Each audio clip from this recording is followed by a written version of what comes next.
Hai guys, kali ini Mimin akan menceritakan film yang sangat ditunggu-tunggu, film yang sangat dinanti-nantikan. Filmnya tak lain adalah Jawan. Selain tentang politik, film ini juga menceritakan tentang balas dendam. Ya, balas dendam. So, tanpa berlama-lama, seseru dan semenegang apakah adu mekanik mereka, kita langsung saja cek alur cerita filmnya. Yo, let's go!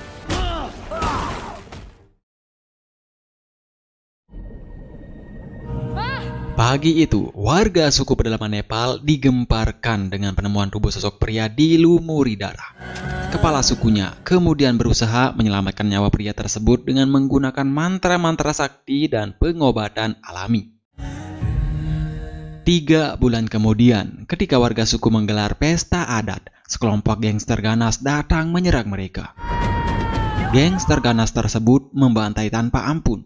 Warga suku panik kocar-kacir. Dengan sepenuh jiwa dan raga, kepala suku mereka kemudian berdoa dengan suara lantang agar terhindar dari mara bahaya, membuat sosok pria yang tengah terbaring di pegasingannya bangkit dari komanya. Sosok pria itu menjelma menjadi malaikat Israel bagi para gangster. Ia seperti mumi, membabat habis para gangster.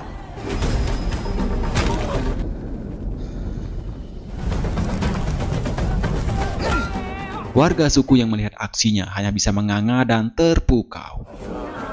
Tetapi setelah pria misterius itu menghabisi semua gangster, ia kebingungan. Ia tidak tahu siapa dirinya dan asal-usulnya. Dari sini, Juju, salah satu bocah di sana, berjanji kepada sosok pria itu akan mencari tahu asal-usulnya.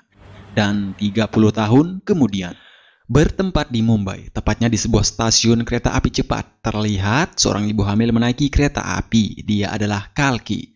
Kemudian terlihat juga seorang teknisi cantik menunggu kedatangan teman musisinya. Dia adalah Janvi dan Helena. Selain mereka, terlihat juga ibu-ibu menunggu keberangkatan kereta api. Mereka adalah Laksmi dan Iram. Di stasiun berikutnya terlihat juga seorang pria dengan lilitan perban di kepalanya dengan menunggu kedatangan kereta api. Namun ada yang aneh, menjelang kereta api memasuki terowongan, Kalki terlihat memberikan sebuah kode kepada Helena. Dan tiba-tiba kereta apinya terhenti di tengah-tengah terowongan. Dan tak diduga, Kalki, Helena, Janvi, Laksmi, dan Iram adalah satu komplotan. Mereka adalah penjajah. Halo. Para petugas stasiun yang mengetahui hal itu langsung panik kocar-kacir. Salah satu polisi yang berada di dalam kereta api itu mencoba melumpuhkan Kalki, tapi hal tak terduga terjadi. Pria yang dililit perban itu datang menolong Kalki, yang ternyata dia adalah ketua mereka. Ketuanya sangat sangar, ia tak segan-segan menghabisi siapapun yang berani melawan. Ketuanya kemudian menyuruh kepala stasiun menghadirkannya seorang menteri untuk bernegosiasi. Karena jika tidak, nyawa 370 penumpang akan melayang.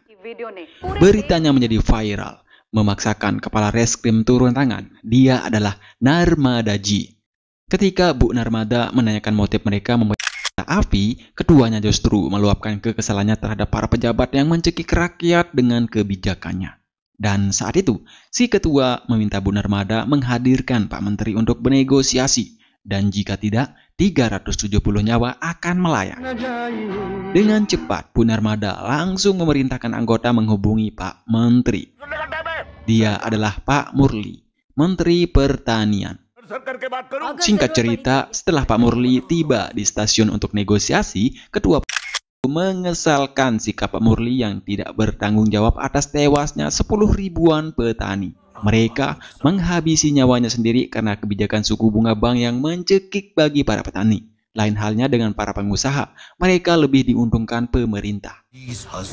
Saat itu, si ketua kemudian meminta Pak Murli menyediakan uang 7,5 M sebagai tebusan jika 370 nyawa mau selamat. Tapi sayang, Pak Murli tidak punya anggaran sebesar itu.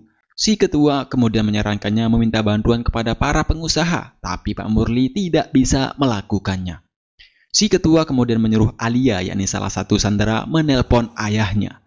Dia adalah Kali, pengusaha sekaligus mafia kaya raya yang sangat kejam. Kali tak segan-segan menghabisi siapapun pejabat yang tidak memihak kepadanya.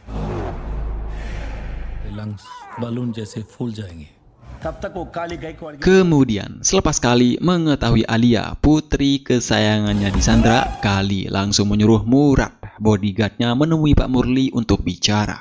Saat itu, setelah Pak Murli memberitahu Kali permintaan para Kali siap mengeluarkan uang 7,5 M asalkan Alia, putri kesayangannya, selamat.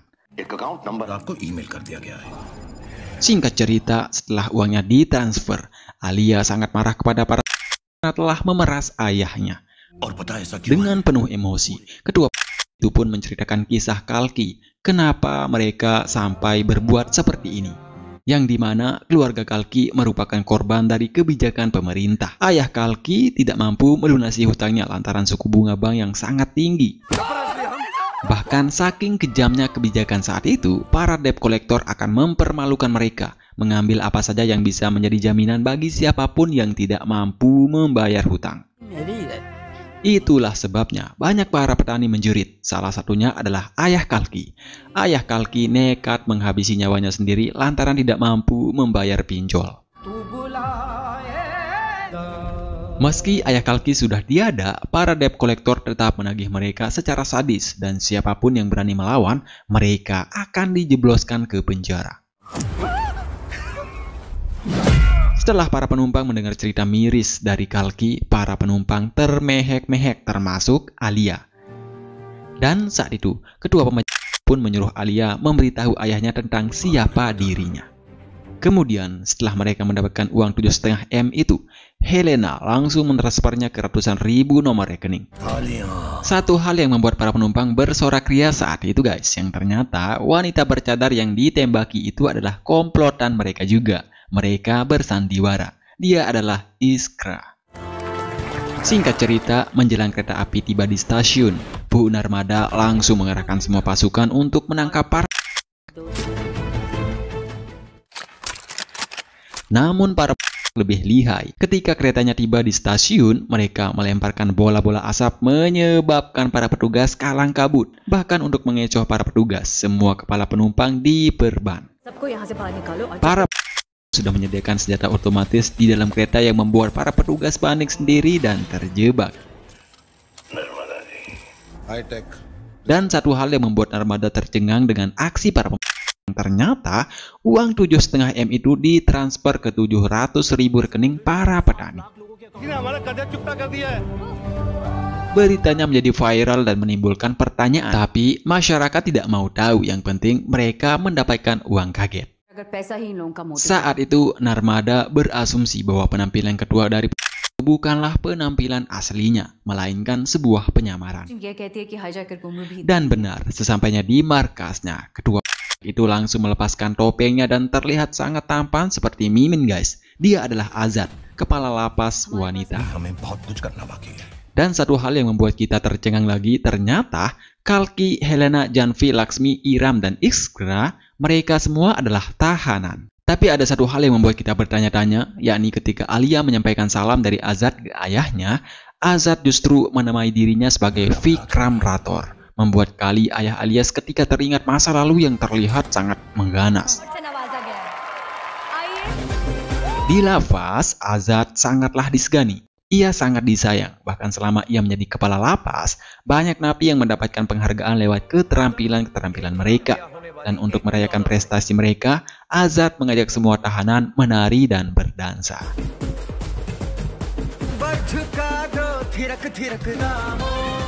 Meski Azad tampan dan berwibawa, sejatinya ia masih single guys. Untuk itu buka Ferry menjodohkan Azad dengan seseorang. Tapi saat mereka melangsungkan pertemuan, Azad malah dipertemukan dengan Suji, putri dari calonnya. Azad dipaksa mencuri hati Suji terlebih dahulu sebelum ia bertemu dengan ibunya. Singkat cerita, karena pada saat itu Azad sangat penyayang dan menyenangkan bagi Suji, Suji kemudian sengaja menyuruh Azad datang ke sekolahnya untuk dipertemukan dengan ibunya yang ternyata ibu Suji adalah Bu Narmada. Membuat Azad sangat kaget. Tetapi saat itu Azad harus bersikap profesional. Suji, this is not cool. Mereka lalu kemudian ngobrol dan saling cerita tentang masa lalu mereka. Bu Narmada menceritakan dirinya, ia merupakan single mom. Ia hamil saat masih pacaran tapi pacarnya tidak mau tanggung jawab. Bu Narmada kemudian meminta Azad jika ia sungguh-sungguh dengan perjodohan ini, ia meminta agar Azad memenangkan hati Suji terlebih dulu. Karena bagi Bu Narmada, Suji adalah segala-galanya. Azad pun demikian, menceritakan banyak hal tentang dirinya yang ternyata ia sebenarnya anak yatim. Ibunya sudah meninggalkannya saat masih kecil, dan Bu Kaveri hanyalah ibu angkatnya. Mama, आपको क्या है? Selepas mereka saling terbuka, Azad dan Bu Narmada melangsungkan komitmen alias mereka bertunangan. Next, Azad kemudian melanjutkan misinya. Targetnya kali ini adalah seorang menteri, ipar kali. Dia adalah Pak Prabu, seorang menteri korup dan pembohong. Saat itu, ketika Pak Prabu menyampaikan hoax-hoaxnya serta janji serapahnya di hadapan masyarakat, Kalki yang sudah bersiap langsung mensnipernya. Bom-bom juga diledakkan, membuat semua orang panik kocar-kacir. Dalam kesempatan itulah, Azad dan keenam gengnya menculik Pak Prabu dan Pak Prabu kemudian dibawa ke sebuah gedung, bekas gedung rumah sakit yang terlantar. Di samping yang lain mengamankan lokasi, Azad kemudian membangunkan seorang dokter yang sudah disiapkan untuk merawat Pak Prabu. Chanvi kemudian menghack saluran-saluran TV untuk menampilkan live streaming Azad. Dan pada saat itu, Azad mengatasnamakan dirinya sebagai Vikram Rathore. Lewat live streaming tersebut, Azad kemudian menyuruh dokter tersebut menyebutkan segala kebutuhan rumah sakit untuk merawat Pak Prabu ke pemerintah. Entah itu sebuah sarkasme untuk pemerintah atau apa. Saat itu, Bu Narmada langsung turun tangan. Saat itu, Azad yang mengaku dirinya sebagai Vikram Rathore hanya meminta sebuah kebenaran dan pengakuan dari Mr. George secara terbuka di media. Jika tidak, Azad mengancam akan menghabisi Pak Prabu. Dan singkat cerita, Kali yang tak ingin iparnya itu dihabisi, langsung menyuruh Mr. George menuruti permintaan Azad. Dan mau tidak mau, karena Mr. George sangat takut kepada Kali, Mr. George pun mengungkapkan sebuah kebenaran yang sangat mencengangkan. Yang ternyata, beberapa tahun yang lalu, ketika Iram menangani 57 pasien anak-anak yang mengalami radang pernapasan di rumah sakit yang terlantar itu, kesediaan dan kebutuhan rumah sakit sangat minim karena anggarannya dikorupsi. Iram berusaha sekuat tenaga dan menggunakan peralatan seadanya untuk membantu para pasien. Tapi naas, alat tidak memadai dan 57 pasien itu tewas. Mr. George yang saat itu sebagai direktur rumah sakit enggan bertanggung jawab. Justru Dr. Iram lah yang ditersangkakan. Dr. Iram difitnah telah sengaja menelantarkan 57 pasien hingga tewas. Dan setelah Mr. George mengakui kesalahannya, semua orang yang menyaksikan langsung menangis. Selepas itu, Azad kemudian meminta pihak pemerintah menyediakan semua fasilitas dan kebutuhan 200 rumah sakit dalam jangka waktu 5 jam. Jika tidak, ia tak segan-segan akan menghabisi Pak Prabu. Dengan cepat, pihak-pihak terkait langsung menuruti permintaan Azad. Singkat cerita, setelah permintaannya dipenuhi, nama Vikram Rathore menjadi sosok pahlawan di mata masyarakat. Kemudian, Azad meminta Bu Narmada mendatangkannya 2 helikopter untuk membawa Pak Prabu. Namun faktanya, Bu Narmada membawa pasukannya untuk menyerang Azad. Tapi geng Azad sudah mengantisipasi akan hal itu. Tembak-tembakan dan baku hantam berlangsung dramatis. Saat itulah, Bu Narmada berhadapan langsung dengan Azad yang sudah memakai topeng.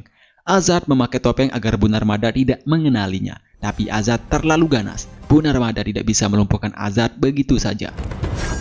Justru saat itu dengan kelihayannya, Azad berhasil kabur menggunakan helikopter yang dibawa Bu Narmada. Tetapi topeng yang dikenakan Azad berhasil dirampas oleh Bu Narmada. Bu Narmada lalu kemudian melakukan tes DNA pada rambut yang tertinggal di topeng tersebut untuk mengetahui siapa sebenarnya Vikram Rathore ini. Tetapi dari hasil tes DNA-nya, rambut itu bukanlah milik Vikram Rathore, melainkan sebuah wig. Bu Narmada kemudian menyuruh Irani, yakni anggotanya, mensketsa wajah Vikram Rathore. Bu Narmada ingin melihat sosok Vikram Rathore saat usianya masih muda. Sementara di kediaman Kali, Menjelang pemilu, Kali tampaknya berambisi naik jadi Perdana Menteri. Untuk itu, Kali menyuruh Manis, adik kandungnya, memegang geng sementara waktu. Kali akan terbang ke Rusia untuk mencari dukungan dana Wahdana. Di samping itu, selepas Azad menyelesaikan misi, Azad langsung menikahi Bu Narmada. Azad kembali menjadi Azad yang penyayang, kalem, dan tampan. Saat malam pertamanya, Azad sebenarnya ingin memberitahu Narmada rahasia selama ini yang ia sembunyikan. Tapi CS-CS-nya mengganggu keromantisan mereka. Bu Narmada lalu kemudian ke kamar melihat handphonenya. Alangkah terkejutnya seorang Narmada ketika Irani mengirimkannya hasil sketsa wajah Vikram Rathore yang ternyata orang yang mengaku Vikram Rathore itu adalah suaminya sendiri. Bu Narmada langsung menodongkan pistol sambil menangis. Bu Narmada sangat kecewa. Azad mencoba menjelaskannya, tapi Bu Narmada terlanjur kecewa. Bu Narmada melepaskan peluru ke dada Azad. Tapi tiba-tiba mereka diserang sekelompok gangster. Azad dan Bu Narmada lalu kemudian sudah mendapati diri mereka terikat. Yang ternyata geng yang menyerangnya barusan adalah geng Manis. Saat itu Manis langsung menembak Bu Narmada. Azad tidak bisa berbuat apa-apa, bahkan CS-CS Azad tidak berani melepaskan tembakan. Mereka hanya bisa mengawasi dari kejauhan. Ketika Manis kembali menarik pelatuknya, tiba-tiba sebuah marmer melayang ke tangannya. Sesosok yang mirip dengan Azad datang membawa marmer menghabisi anak buah Manis.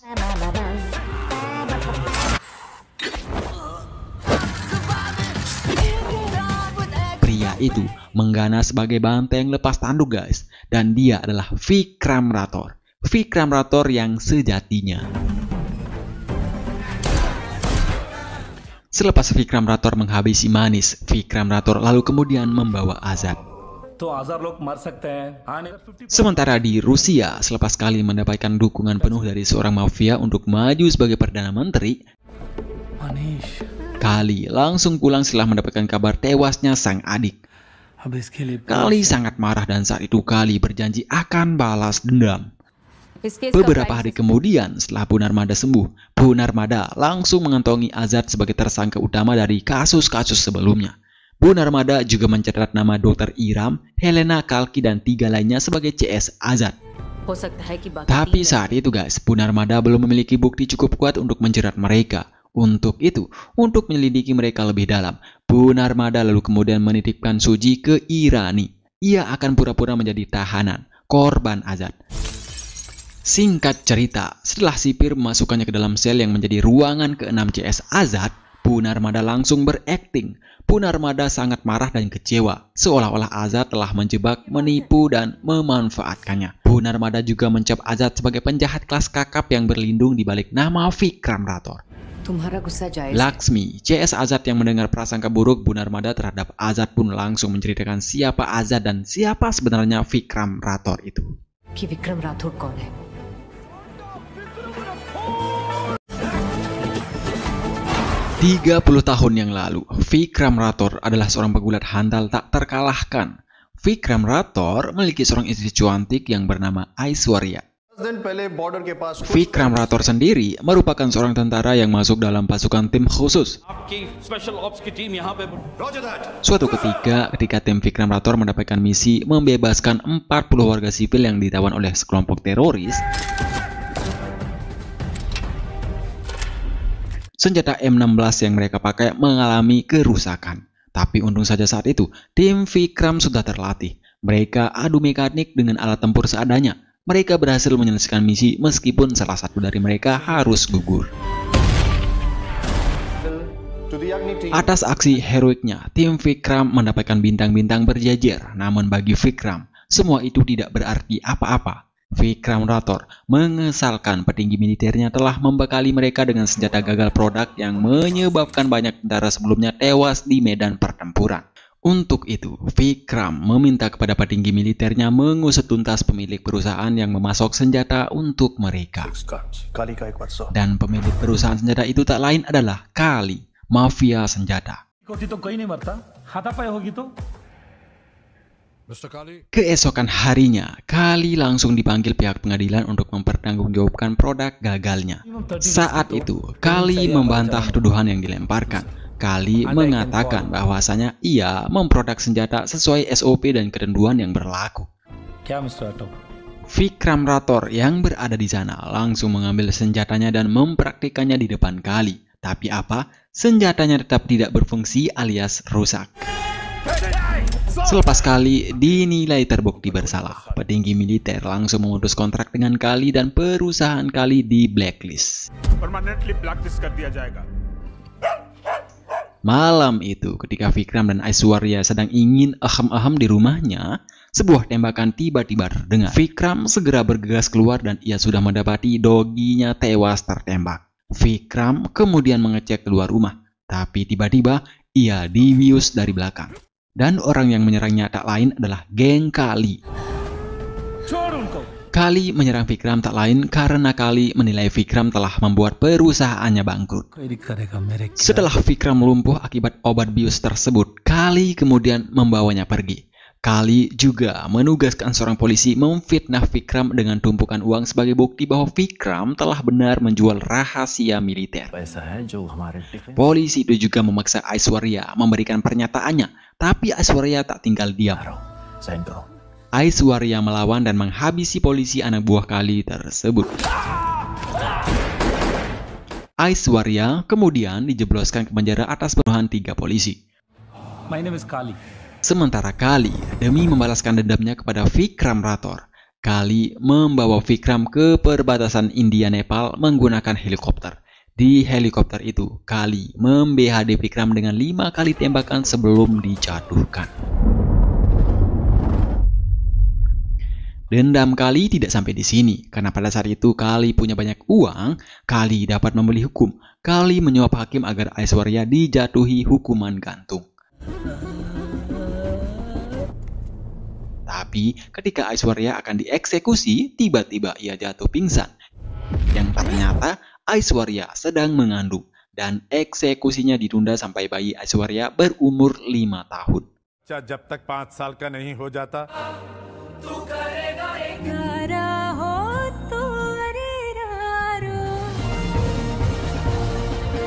Singkat cerita guys, di dalam penjara Aishwarya melahirkan seorang bayi putra dan dia adalah Azad.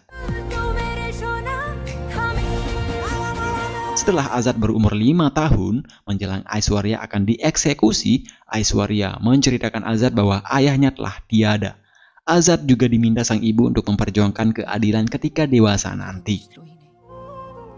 Dan saat itu, Aishwarya kemudian menyerahkan Azad ke Bukaveri untuk diadopsi. Dan setelah itu, Aishwarya dieksekusi.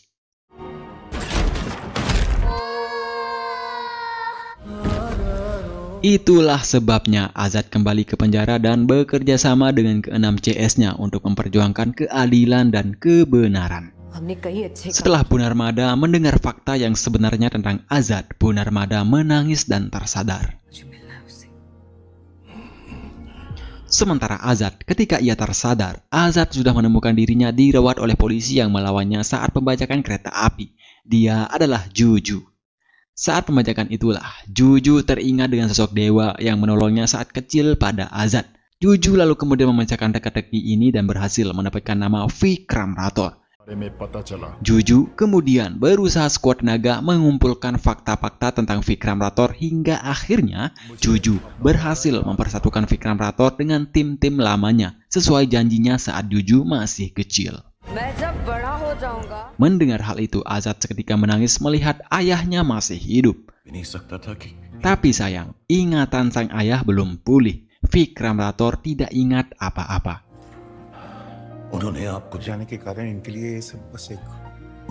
Sementara di dalam lapas, Bu Narmada kemudian tiba-tiba dipanggil oleh Irani.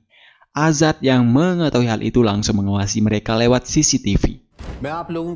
Sesampainya di ruangan interogasi, betapa mengejutkannya seorang Bu Narmada ketika ia tahu ternyata Irani bekerja untuk Kali. Kali kemudian memerintahkan Irani menghabisi Bu Narmada dan Kali menyuruh Irani membawa Suji. Tapi hal itu tidak dibiarkan oleh Vikram Rathore. Vikram Rathore langsung gerak cepat menghalangi anak buah Irani yang membawa Suji. Di samping Laksmi berhasil menghentikan langkah Irani menghabisi Bu Narmada, Vikram Rathore juga berhasil menghadang anak buah Irani yang membawa Suji. Dan saat itu, pertempuran terjadi sangat sengit hingga pada akhirnya Vikram Rathore berhasil menyelamatkan Suji. Sementara di dalam lapas ketika Irani berhadapan langsung dengan Azad, Irani dengan pedenya akan mengalahkan Azad dengan pasukan yang ia kerahkan. Tapi Irani tidak tahu seluruh tahanan adalah CS Azad. Azad langsung membuka semua sel mengerahkan para tahanan menyerang Irani dan pasukannya hingga ludes. Azad lalu kemudian mencari sang istri dan alangkah mengejutkannya seorang Azad ketika ia melihat istrinya duduk lemas di samping Laksmi yang terkena tembakan Irani. Azad lalu segera membawa Laksmi ke ruang perawatan. Tapi sayang, nyawa Laksmi tidak tertolong. Azad hanya bisa bersedih dan mengingat wasiat Laksmi untuk menghancurkan pihak Kali yang telah membuat keluarganya tewas dari limbah pabrik-pabriknya. Dan saat itu, Kalki, Janvi, Helena, Iram, Iskra, dan disusul Bu Narmada bersatu padu akan membumi hanguskan Kali hingga ke akar-akarnya. Sementara di lain tempat, terlihat uang milik Kali yang akan digunakan untuk menyuap para politikus sudah tiba dari Rusia. Tapi hal itu tak akan dibiarkan Azad. Mereka langsung menyusun siasat untuk menjual uang Kali tersebut. Karena inilah satu-satunya jalan untuk menghentikan langkah Kali naik jadi Perdana Menteri.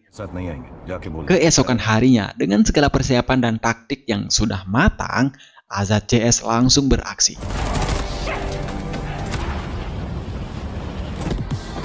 Saat itu, adegan baku hantam di atas troton sangat sengit. Vikram Rathore juga turut membantu, menghancurkan satu persatu mobil musuh. Bahkan saat itu, Vikram Rathore menunjukkan aksi memukaunya dengan keahliannya sebagai mantan prajurit tempur yang mumpuni.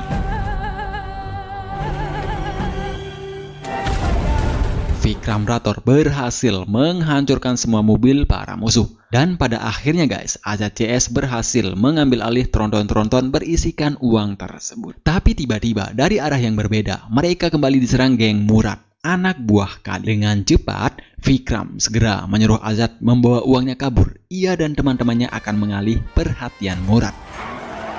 Aksi kejar-kejaran pun sangat menegangkan hingga pada akhirnya Vikram dan teman-temannya terjebak dan tertangkap.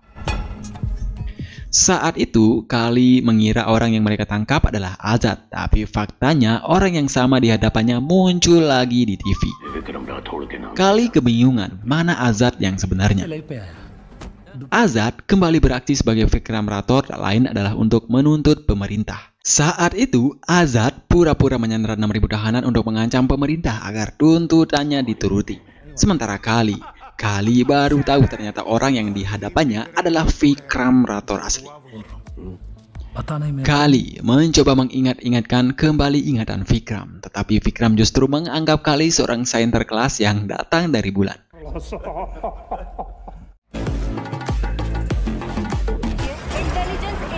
Sementara itu, di depan lapas, ratusan pasukan langsung dikerahkan untuk mengepung Azad. Kali ini pasukan dipimpin langsung oleh jenderalnya, dia adalah Pak Nayak. Tak tanggung-tanggung, Pak Nayak langsung mengkomandokan anak buahnya menyerang Azad yang sedang berada di dalam lapas. Tapi tak berselang lama, salah satu pasukannya keluar tanpa seragam. Yang ternyata saat mereka menyerang, para tahanan justru sudah dibekali senjata oleh Azad untuk menyerang siapapun yang masuk. Mendengar hal itu, Pak Nayak terpaksa melakukan negosiasi dengan Azad. Saat itu, Azad meminta Pak Nayak menghubungi presiden mentandatangani sebuah surat penting. Karena jika tidak, Azad tak segan-segan akan menghanguskan kertas suara pemilu yang sudah dibajak oleh Narmada sebelumnya. Kotak suara itu bukan cuma 1 atau 3, tapi seluruh kertas suara. Dan ternyata guys, isi tuntutan Azad kepada presiden tak lain adalah menutup pabrik Kali yang telah menggenosida ratusan warga akibat pencemaran limbah dari pabriknya. Tanpa pikir panjang, setelah presiden mengetahui fakta kejahatan Kali, beliau langsung meneken alias menyetujui tuntutan Azad. Singkat cerita, setelah tuntutannya diterima, Azad kemudian jujur tentang siapa dirinya yang sebenarnya kepada masyarakat. bahwa selama ini ia melakukan semua ini untuk menepati janjinya kepada mendiang ibunya, yakni memperjuangkan keadilan dan mengembalikan nama baik ayahnya yang telah difitnah berkhianat. Melalui kesempatan itu, Azad juga berpesan kepada masyarakat agar memilih pemimpin yang bersih, adil, dan jujur. Bukan pemimpin yang di-backing oleh para mafia ataupun dikendalikan oleh satu partai. मेरे बच्चों की शिक्षा के लिए क्या करोगे? क्योंकि आपकी उंगली ही काफी। थोड़ा सा अपनी इस सारी ईवीएम मशीन बाहर भेज रहा हूँ। Selepas itu, setelah Azad live streaming, tiba-tiba Kali dan geng-gengnya datang membawa Vikram sambil ditodongkan pistol. Saat itu, Kali meminta Azad memberitahu keberadaan uang yang telah ia ambil. Tapi Azad tak membuka mulut. तेरे को होगा। Kali kemudian mengancam Azad melalui ayahnya. Jika Azad tak membuka mulut, Kali akan membehadi kepala Vikram seperti ia membehadinya 30 tahun yang lalu. Dan justru, suara pistol tanpa peluru itu mengingatkan Vikram Rathore tentang masa lalunya yang membuat ingatan Vikram Rathore seketika kembali. Dan disinilah klimaks filmnya guys. Baru saja Kali akan menghantam Azad, Vikram langsung menghentikan tangan Kali dan menghantamnya hingga ke tembok. Dan adu mekanik pun terjadi sangat sengit.